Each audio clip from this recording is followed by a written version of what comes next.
have with Pepperdine University, and we're really excited. They jumped right on board. Our team, Kisa had an idea. Why don't we just do a partnership when we have a workshop where we have those conversations about breaking into business. What does that mean? And so definitely they said yes. They have an amazing program for us for today. But before we get started, I want to also introduce you to Kisa Slaughter. She is the educational advisor for the Transfer Center. As you know, we have drop-in sessions that you guys can come in. We have 2 drop-in sessions a week, and then we have 3 drop-in sessions for career. So just make sure that you are making connecting with us, so that way we can support you in your career and transfer process. So with that in mind, I'm going to introduce Bree Jensen. She's going to introduce her amazing team and tell us more what is in store for us today. Okay, thank you, Claudia, and a huge thank you to Kisa, the brain woman of this whole project. We're so thankful. And Claudia, I just had such a great conversation with the 2 of you a few months ago, and I just have enjoyed working with you, and it's so exciting to see all of your incredible faces here today. I'll keep our introduction short because we have lots to cover today and lots of guests. So my name is Bree Jensen, and I'm a recruitment advisor for 2 of our programs at the Business School at Pepperdine. One being our Bachelor's of Science in Management program that you will hear about in a bit. It's an undergrad transfer program, as well as our MBA program. And we have our incredible team as well, and I'll let them introduce themselves to you. Hannah, would you like to say hello? Hello, everyone. My name is Hannah Mahuelo. I am the Assistant Director for Recruitment, specifically for the program for Bachelor of Science in Management. Thank you for spending your lunch hour with us, and I hope to speak to some of you soon. Thanks. Bye. Thank you, Hannah. And we have Stacy on with us from Career and Professional Development. Stacy, would you like to say hi? Sure. Hi, everybody. Nice to virtually meet all of you. My name is Stacy, and I am a career coach for our Irvine and Encino campuses, and I work with our part-time students, and going into our MBA program. So thanks for having us. Hi, everyone. I'm Jessica, and I'm the Director of Career Advancement for Career and Professional Development, and I mainly work with our part-time programs. I'm happy to be here. Thank you, Jessica. We're happy that you are here as well. And everybody will be very excited that Stacy and Jessica are here to share their incredible expertise with all of you in just a few minutes. Well, thank you for coming, and please let us know if we can help you in any way. It's so nice to meet you, for sure. So we're going to do a fun little quiz before we get started. It's quiz. I'll give you guys about 30 seconds. Okay, I see some of you joining. We have a cat. We have a Santa. Excellent. We'll see how all of you do. Answer fast for more points, okay? What social media platform is used to connect with your professional network? Is it TikTok, Snapchat, or LinkedIn? The faster you answer, the more points you get. TikTok, Snapchat, or LinkedIn? Time's up. Let's see how all. Okay, good. 10 out of 10. Nice. Nobody put TikTok? Oh, it's coming, friends. I know it's coming. All right, here comes our next question. Okay, here we go. What should you wear to a Zoom interview? What should you wear to an interview over Zoom? A hoodie, industry-related professional attire, or PJs? Time's up. Okay, good. Nobody's wearing the hoodie. Maybe to like a tech interview, but I'll let Jessica and Stacy comment on that in a second. Okay, well, let's see who won our quick little quiz here. Everyone, it was a big tie. We know you all did amazing. So thank you very much. That was a lot of fun. But thank you for participating in that fun little thing that we had going on. And I'm going to get right back into our presentation. I want to recommend that all of you use the chat to ask questions. There's going to be lots of opportunity to, have things come up that you may want to ask Jessica throughout the entire presentation. But without further ado, I would like to introduce our guests one more time. I know they said hello, but Jessica and Stacy are from our Career and Professional Development Department, and they have many years combined expertise. And I just want you all to soak up the information that they have for us. Please let us know if we have questions, and if you have questions, and I'll turn it over to Jessica and Stacy. Great, thanks, Bree. Hi, everyone. So Stacy and I, we work in Gutsidea's Career and Professional Development Department. And really, our department is really here to support students throughout the program and beyond after they've graduated with their career goals, whether it be resume, interview, networking, job search strategies, anything that students need to help them obtain the career objective that they have. And so today, we're going to just give you a really brief, just a 101 tips on the basics. Some of you may already know this, others this may be new to you, but hopefully this will be a good foundation for you as you start thinking about your transition and the path that you're looking to head down for your next career. Next, please.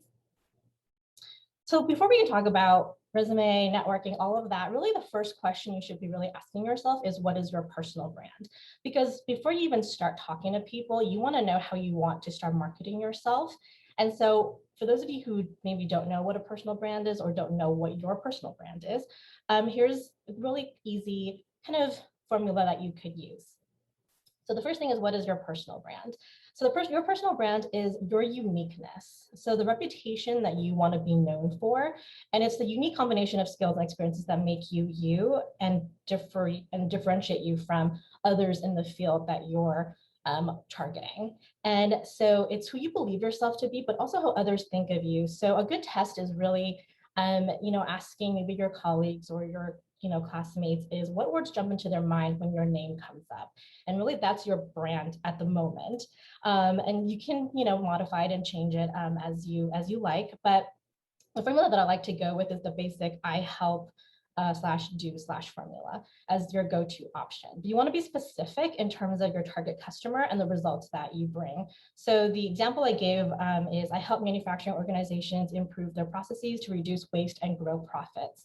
So it's really about what you bring to the table in terms of your target audience, and then the impact that you have, the results that you can achieve with them. So that really is your personal brand. So you can start thinking about, what is it that you want to be known for? What is the change that you can bring? And what is your target industry or audience that you are approaching? And now I'm going to hand it over off to Stacy to talk about resumes. Great, thanks, Jess.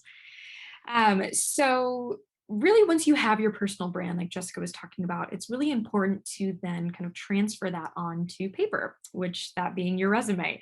A resume is, of course, a really great snapshot into who you are, what are the skills you possess, and how you can translate that into the position that you're applying to. So in the chat, I would love for you all to put in which resume you think is better, either Alex or Jane Smith. Alex being number 1 and Jane Smith number 2. So either put in 1 or 2 of which one you think is the best. Give you all a few minutes here.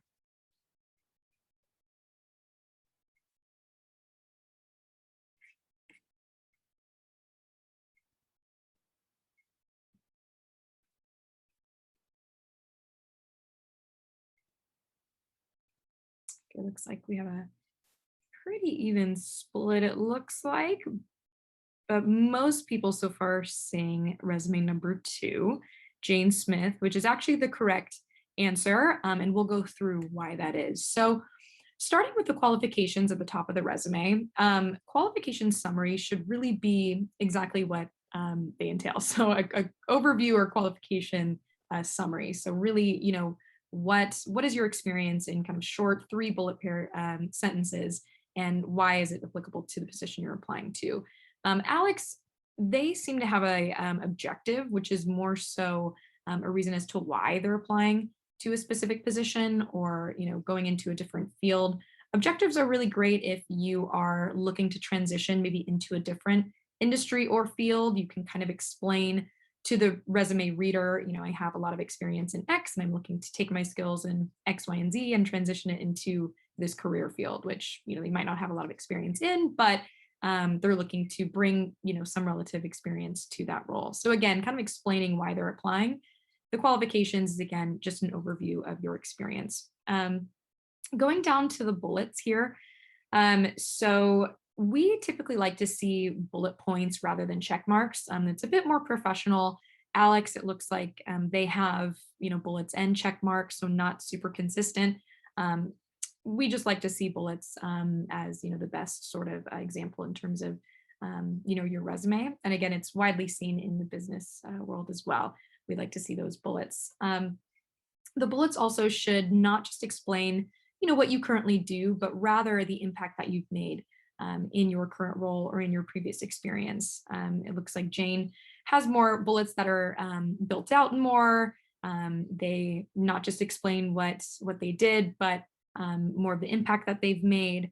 Alex is a bit short, doesn't really give more examples of that impact, and isn't really enticing to the person reading their resume. And then going down to kind of the formatting. So again, we like to see location and date on the right-hand side, and then education on the bottom, depending on when you've graduated.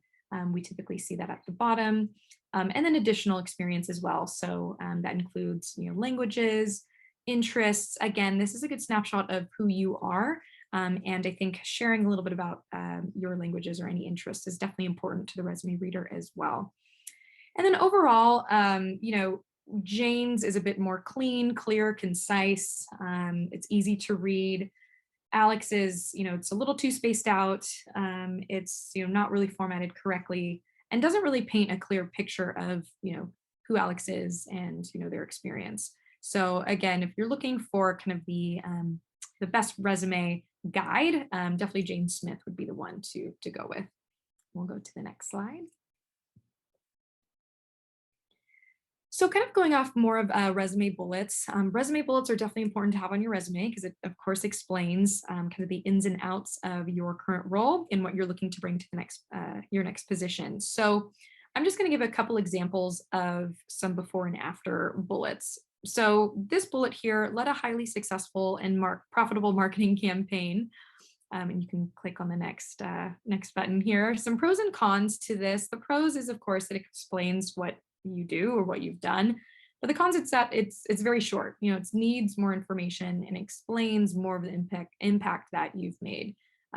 So if you click on the next button here, a better way to phrase that first bullet is, and you're basically saying the same exact thing, but giving a little bit more meat and bone to it. So initiated and led a marketing campaign that resulted in a sales increase of 23% over an 18-month period. Again, you're basically saying the same thing, but as you can see, the second bullet gives a little bit more insight and information into what the impact it had in your position. If you click actually the next button, yep. So it shows the impact that you've made. Using data percentages, that's always a great thing to include on those bullets. It shows the employer that you are results oriented, and again, shows that impact. Go to the next slide, please. And I'll pass it off to Jessica, who's going to talk to us about LinkedIn profile checklists. Great, thanks, Stacey. So now you have your resume and you have an idea what your personal brand is. The next thing you want to have is your LinkedIn profile up to date.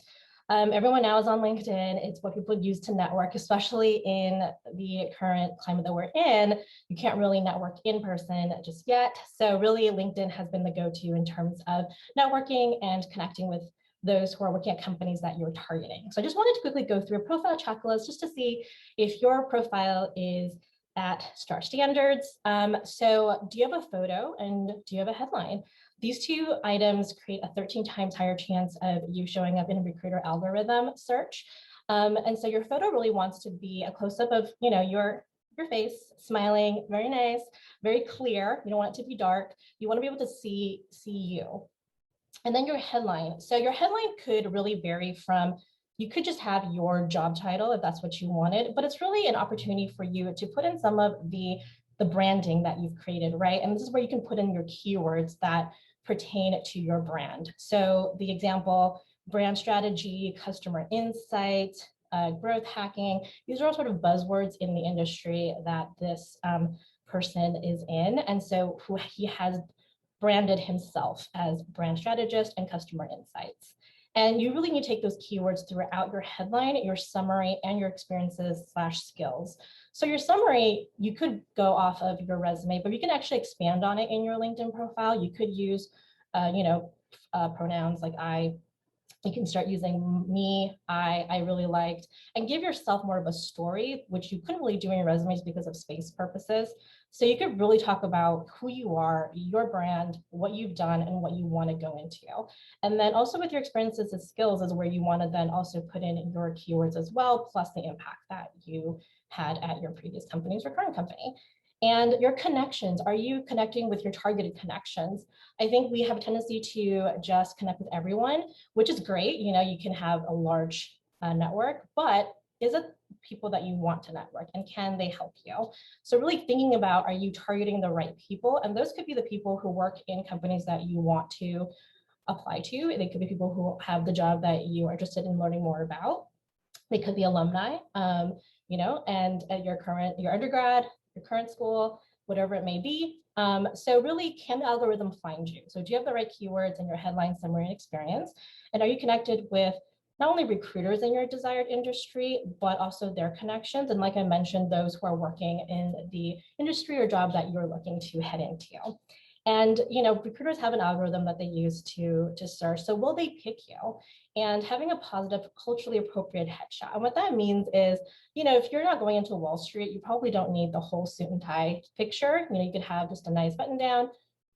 Business casual would be fine for a tech company. I probably wouldn't recommend the hoodie, even at a tech company. But so I think there's an appropriate place for that. But I think just a nice button down. Business casual is always, I think, the safe way to go. Does your headline cover your fit for the job or the passion or your personal brand, like I mentioned? Does your summary provide a narrative arc to your experience? And I'd probably say having one recommendation per job if you're able to get a recommendation, and that should include volunteering in your experience, especially if you don't have a lot of actual work experience. This is where you want to then put in all the volunteer work that you've done. Next. Great, I'm gonna hand it off back to Stacy to talk about your elevator pitch. All right, thanks, Jess. So creating your elevator pitch. So elevator pitches should really be a 30-second pitch explaining, who you are, what you do, what's your passion, and what do you want.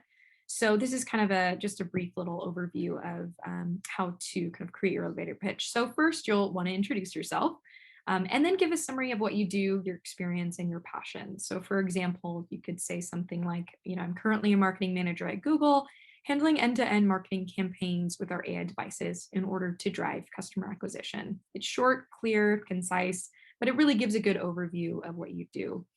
And then in terms of your objective, so if you're at a networking event, your objective could be, connecting with target companies or people who, should hear about you, share your personal brand, really what do you want to be known for? What's your experience? And how do you want others to perceive you? With the goal being, future opportunities. And then if you're in kind of an outreach setting, you're going to want to share your skills and experiences, and then make an ask for an informational interview, or really simply ask for advice. And then practice. You definitely want to practice your elevator pitch. I know it can definitely feel awkward sometimes talking about yourself. I think the more that you get comfortable in talking about yourself, the easier it will become. So next slide, please. And then who to network with. So Jessica in her slide talking about LinkedIn, she was talking about, who to connect with on LinkedIn. And it might be kind of confusing, who to connect with, like she was saying. So you definitely want to connect with direct connections who work at companies that you're targeting or who have the career that you're looking to pursue. Those are always the great, first connections to target. Then alumni, so past and future Pepperdine alumni at companies you're targeting as well. Recruiters, they're really great resources. They're the ones who are actively and actually hiring for the role that you're applying to. So they're really great people to reach out to. And second and third connections of people who work at companies that you're targeting, or again, has the career that you're looking to pursue. Those are definitely the ones to connect with as well. The next slide. And then information session do's and don'ts. So once you reach out to someone and we set up a call to learn more about their company or learn more about the position that you're looking to apply to, this is a really great insight into some of the information sessions that you should say and what you shouldn't do. So definitely research the person that you're talking to before you speak with them. Look at their LinkedIn profile, maybe reference common interests, experiences. Maybe if you went to the same high school, same university, you worked at the same company, anything that you share in common, it's definitely great to bring up. Definitely don't overshare or overtalk. Don't share non-relevant information. Really keep it short and simple. You want to respect their time and also respect your time as well. Ask for advice. Again, this is informational, so use this time to really ask a lot of advice and any insight or information that you think that they would share that would be beneficial to you. Don't ask for a job. Again, this is informational, so don't ask for a job. Definitely prepare questions in advance. I'd say about 3 to 5 questions is pretty appropriate. And don't give salary information unless it is asked about. This can be situational, but in general, don't really share salary information. Ask for more contacts. Hey, is there anyone else you think I should talk to that would give me more information on the industry or career that I'm looking to get into? Definitely network. That's the best way to land a job is through who you know. So definitely ask for more contacts, and don't talk badly about anyone. It's never a good look if you're speaking badly about former employers, employees, all of that. So the next slide. Now I'll pass it back to Jess, who's going to go over some virtual best practices. Great, thanks. So we're going to end with just some tips and tricks on Zoom. I'm sure all of you have made Zoom your BFF. I know I have. In this past year, I learned way more about Zoom than I ever wanted to. But so as we head into virtual interviewing, a lot of employers now are really bypassing even the phone screen and going straight into a virtual interview. So even if you're doing an informational interview or you're interviewing for a job, Zoom is going to come up time and time again, or Google Hangouts Meet, whatever the company is using. But definitely virtual interviewing I don't think it'll be going anywhere. I think companies are really liking this, the initial touch point as a virtual interview. So knowing how to best handle that will be really beneficial for you. Next. So looking at 1 through 12, go ahead and put in the chat box for me, which number do you think is the person who is ready for their job interview?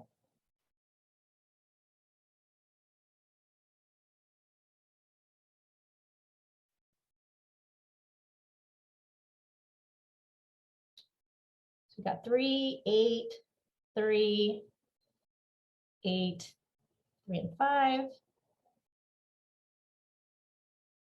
Okay, 3. Okay, look like most of you have some 3s. There's also some 8s, which I threw in there to kind of mix it up a little bit. So really number 3 is the most ideal Zoom video you want for your job interview. I think 8 and 9 are fine if you are, I don't know, joining a book club or it's trivia night, I think something that is maybe a more casual, non-professional situation, I think 8 and 9 are fine. But really for a job interview, or even for an informational interview where you're trying to really impress someone and network and hopefully get that referral from them, which is the whole point of doing the informational interview, is number 3 would be the most ideal. Now for 10 and 12, I think it's fine if you wanted to have a background, but I would recommend straying away from a background with faces in it. As you can see, number 12 is just a bit busy. Your eye doesn't really know where to look, but also becomes a little bit more personal, right? Number 10, was he at a beauty pageant? I don't know. So you don't want to have people start thinking and being like, that's interesting. And then also with just 1 and 5, it's just a bit too dark. You can't really see their face. And so you really want to be lighted so that we can see your beautiful faces. Next slide. So some tips and tricks in the checklist. So like I mentioned, find a brightly lit room because you want to be brightly lit. And if you don't have a lit room or you don't have a good light that's in front of you, you can invest in a ring light. I have one right here. So I'm lit because I don't really have a bright space in my apartment. So the ring light, best investment, and really, especially if you're gonna be doing a lot of these, I probably recommend investing in one just so you can present the best way possible and be lit. Professional background. So if you do not have a white wall or shelves or books or something that looks professional, then definitely have a virtual background. I would just, again, make sure that it's a professional one, no faces. You could have nature, whatever fits your personality. Also your camera angle. I don't know why some laptops right now have their cameras nearby the keyboard. So really all you see is like this. So you really want to make sure that your camera angle is straight and center. And we don't want to be, seeing up someone's nose or chin, not always the best angle. So definitely make sure that you got your camera angle set so that you are facing central and front. Pick a quiet space. I know we're on mute a lot of times, but you want to make sure that you are in a quiet space so that sounds don't interrupt your interview, and just make sure that you have a quiet space to listen to your conversation. Good internet connection. I know that times we have been frozen, or I'm talking to someone, all of a sudden they're frozen and I'm like, is it me? Is it them? I don't know. So definitely find a good internet connection. You want to make sure that you don't have that awkward session of you logging off or getting cut off and whatnot. Definitely use the mute button. So my rule of thumb is if you're not talking, have that mute button on so that you can listen to them and if you don't have any, especially if you don't have a quiet space, you don't want some white noise coming in and breaking up the conversation on their end. And then also look into the camera while speaking. I think a lot of times people mistake what people are seeing. So I'm looking into my camera right now. I'm actually not looking at my monitor, because if I were to look at my monitor, I would be looking down. But since I'm talking to you, I want to make sure I'm looking you in the eye. So you have to then know that your audience is actually looking at you through your camera. So you want to be looking into the camera and not looking down into your monitor when you're talking. I think if someone else is talking, you can go ahead and look at them. But when you're talking, just being cognizant of the fact that the camera is actually their eyes looking at you. Silence your phone as you would in a regular interview in person. You want to make sure that your phone doesn't go off in the middle of your interview. And then also communicate with your household that you're going to be on an important phone call. I think we've all seen that funny video where the anchor had his kids come into the room.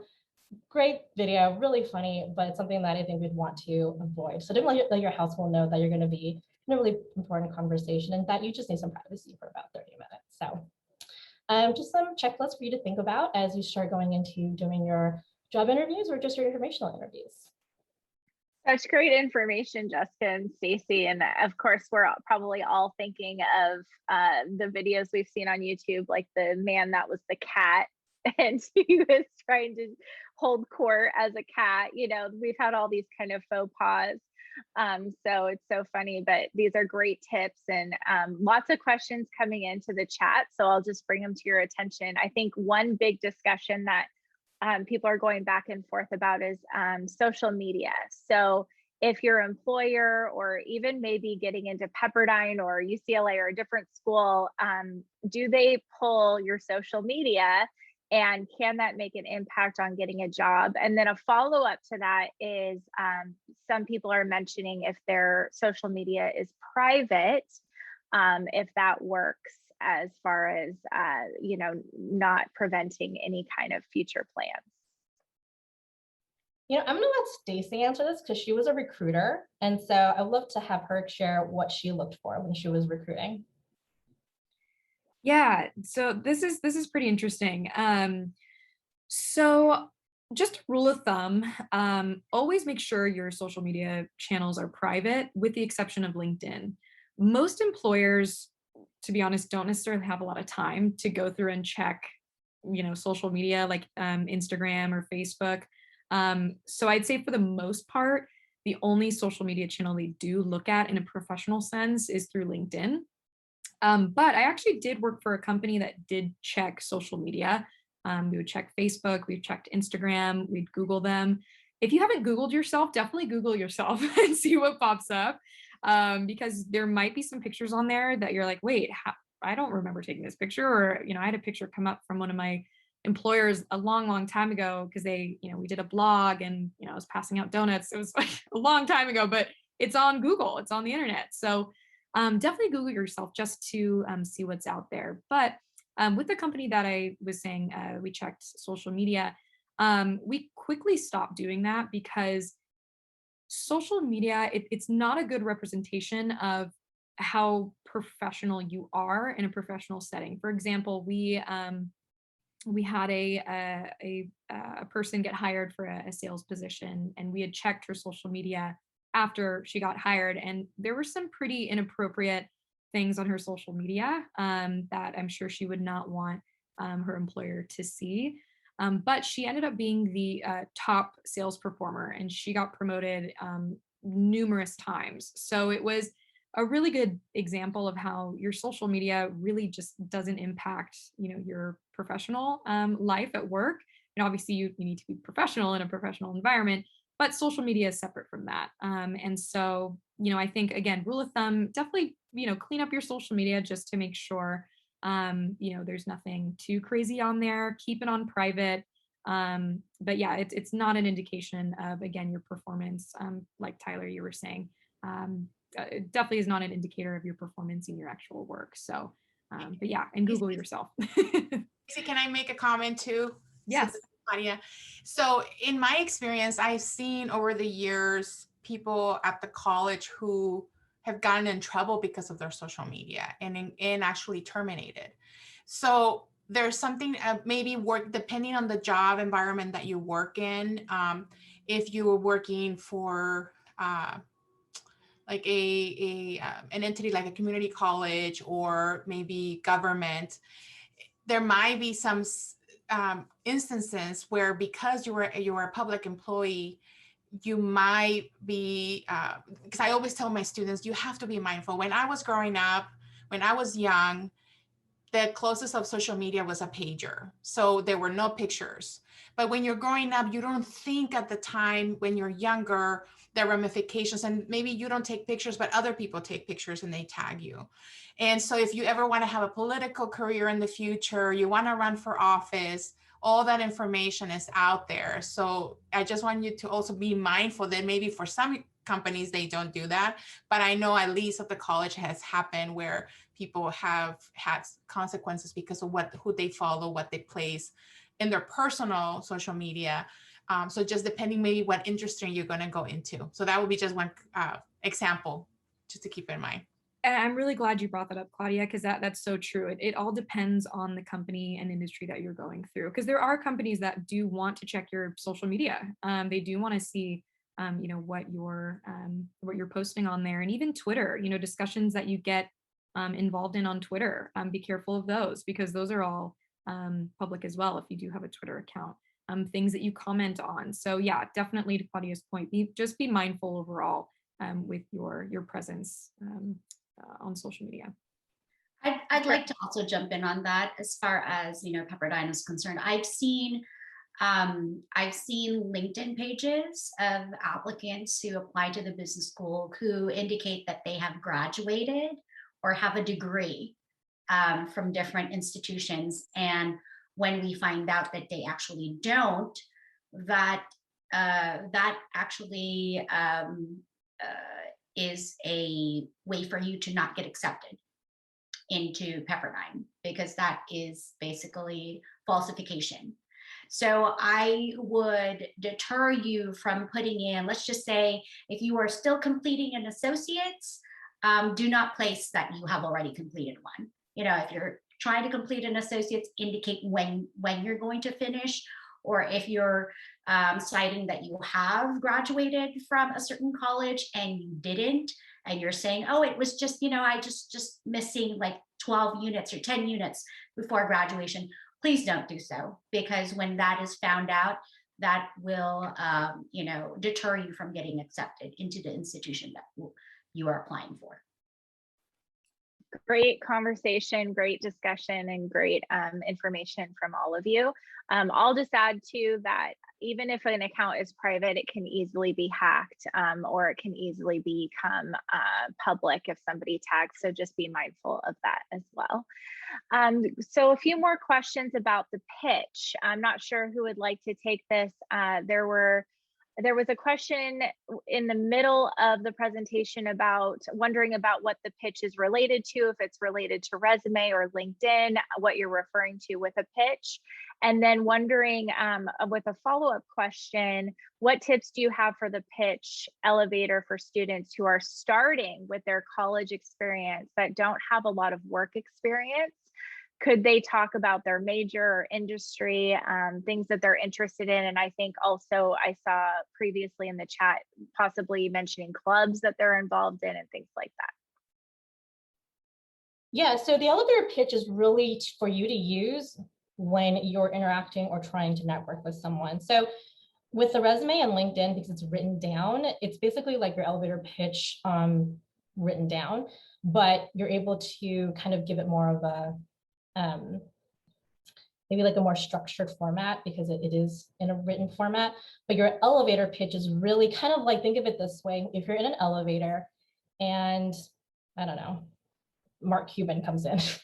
And so your elevator pitch is when you want to use it. He's like, hi, you know, what do you do? That's where you want your elevator pitch to really come in.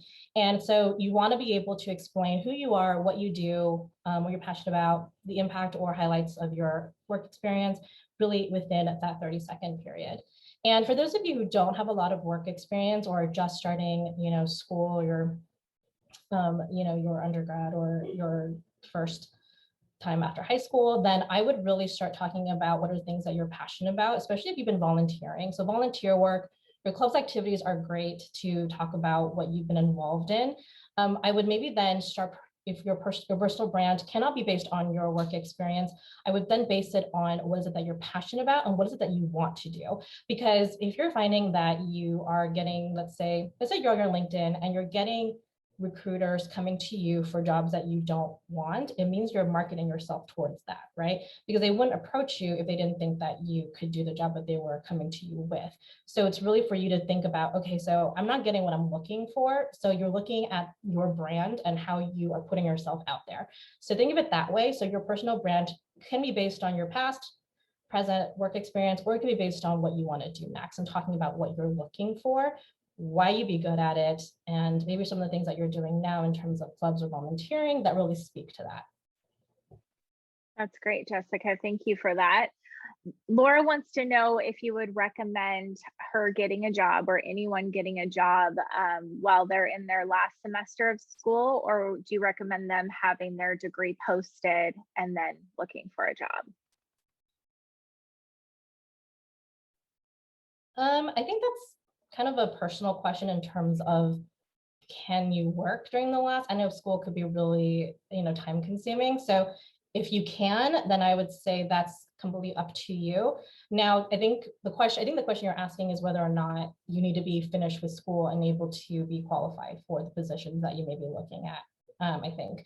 So I would say before you graduate, because you really don't know how long it's going to take you to get that job, I would not wait until you're graduating, especially if you're like, I want to get a job right after I walk, right? So you want to maybe start 3 months beforehand. And quite honestly, if they're requiring a certain degree and you are not there yet, that's why you have the expected date on there. So they're aware that if they bring you on, they're assuming that you'll be getting that degree at that time. And therefore they'll know that you're going to get it, you'll have it if it's a requirement for that specific degree. So I would say, look at your timeline. When do you want to start working?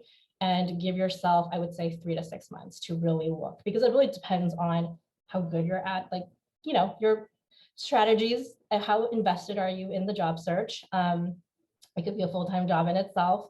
A little bit of luck sometimes, and also your network and how you're doing. So it could take 3 months. I've seen it take 2 weeks.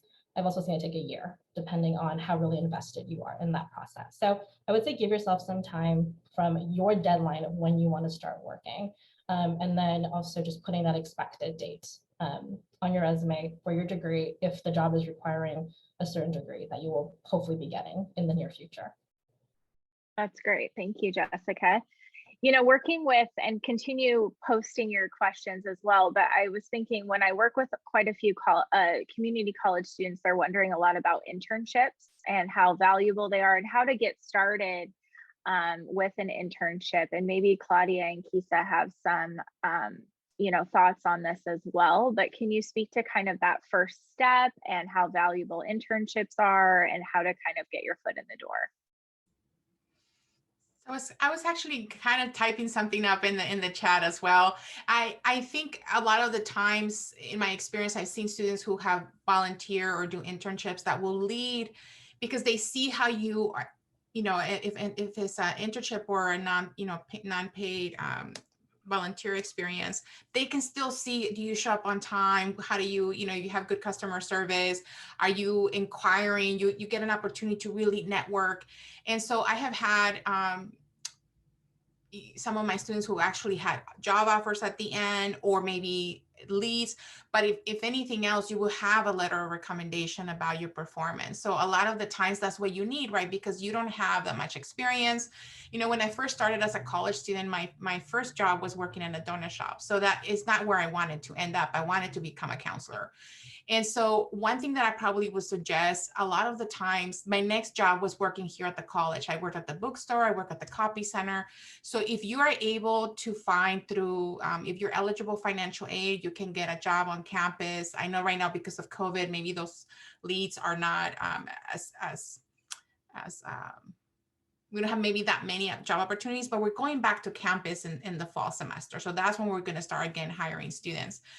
And so that experience, even though I was still working at the copy center, I was still getting the experience of working for a college. So that would be a great lead for you. Even volunteering in your church, or you just need to get yourself out there so that people can see that you're responsible and that you can be trusted, that you have good work ethic, and just to be exposed to maybe somebody in the area that you wanna see yourself in the future. Claudia, that's great information. And, mentors are also such a huge part of success, especially when you're first getting started. And I don't know if Stacy and Jessica or Kisa has anything, or even Hannah has anything else to add.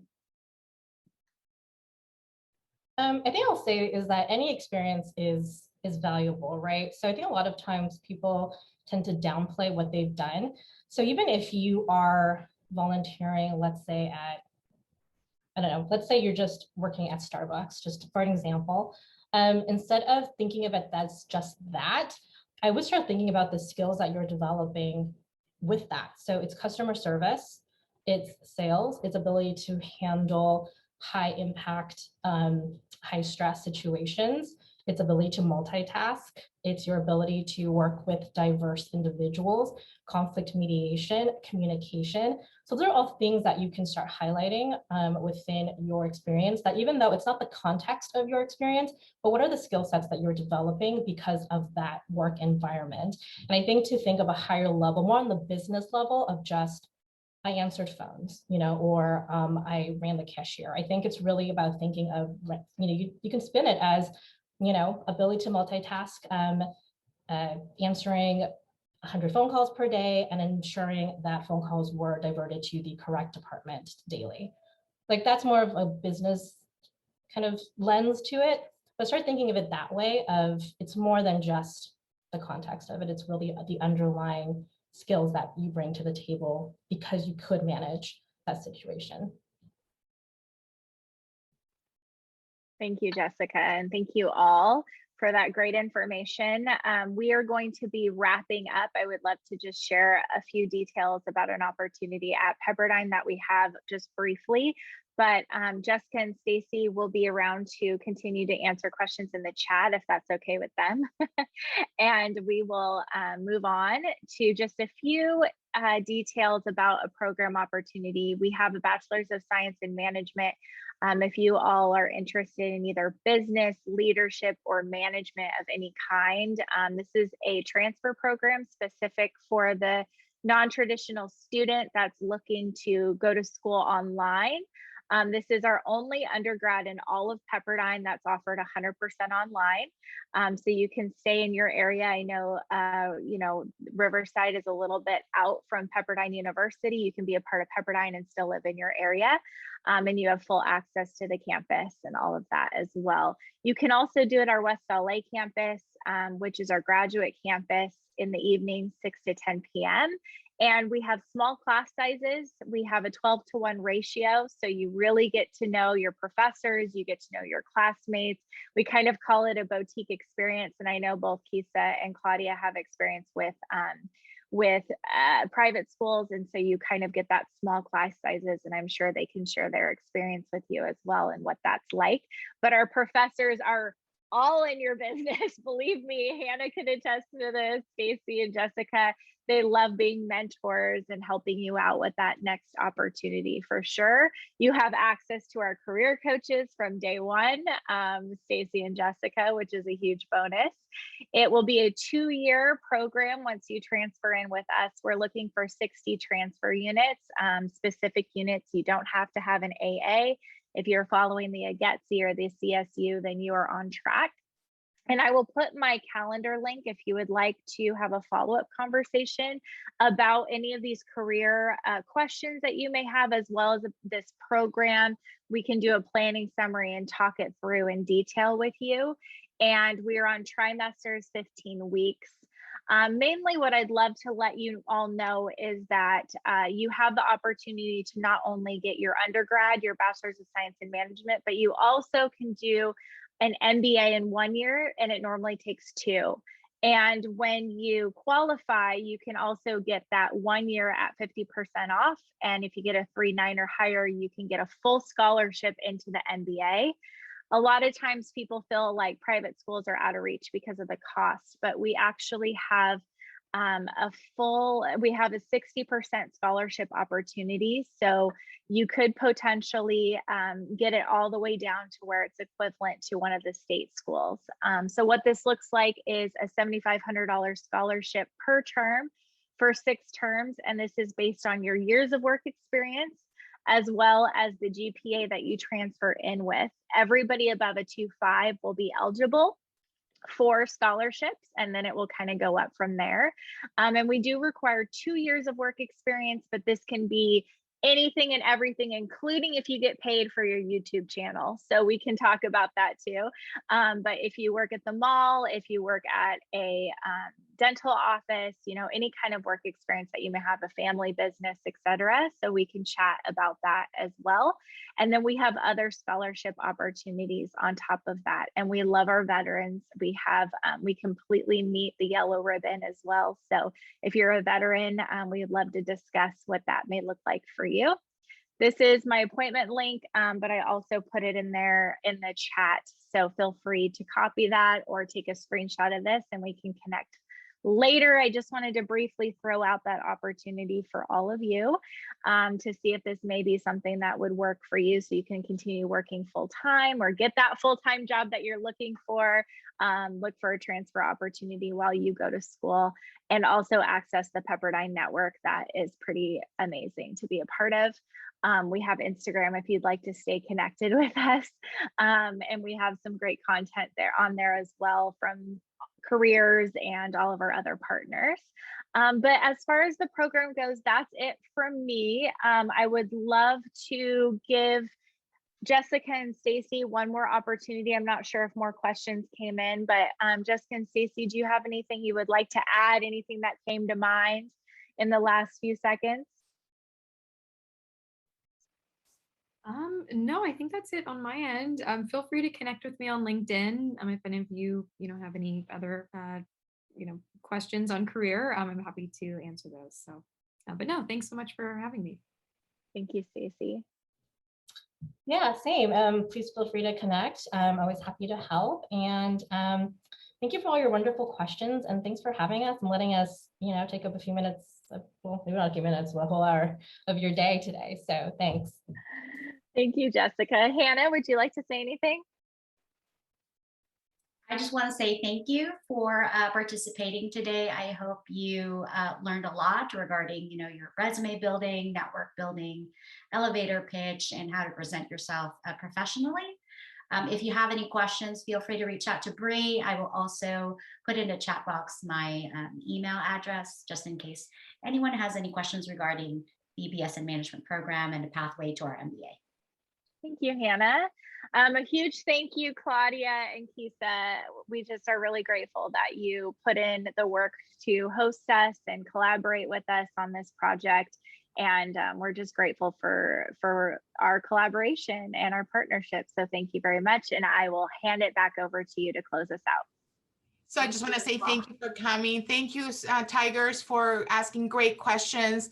Make sure that you signed in because we're going to be able to send you the recording for this event. And also, I'm sure Bree will provide her information again, her contact information in the email. So we'll work together to put an email that is comprehensive, not only about the information about our drop-in sessions. I think Cherise Fox is here as well. She is I know I talked about her at the beginning, but she's the career educational advisor. So as you know, we have drop-in sessions every day, Monday through Friday. One dedicated for career and the other one for transfer. So we want to be able to connect with you and make sure that we're supporting you remotely as we are getting ready to come back to campus. Yay, we miss seeing you. So thank you again for being here. Thank you, Kisa. Thank you, Cherise. Thank you, everybody from Pepperdine. We're super excited to start this new partnership with you and to support our students as one of the options for transfer to go to Pepperdine. So thank you so much for everything. Absolutely. Thank you, everyone. Have a good day. See you soon. Thank you.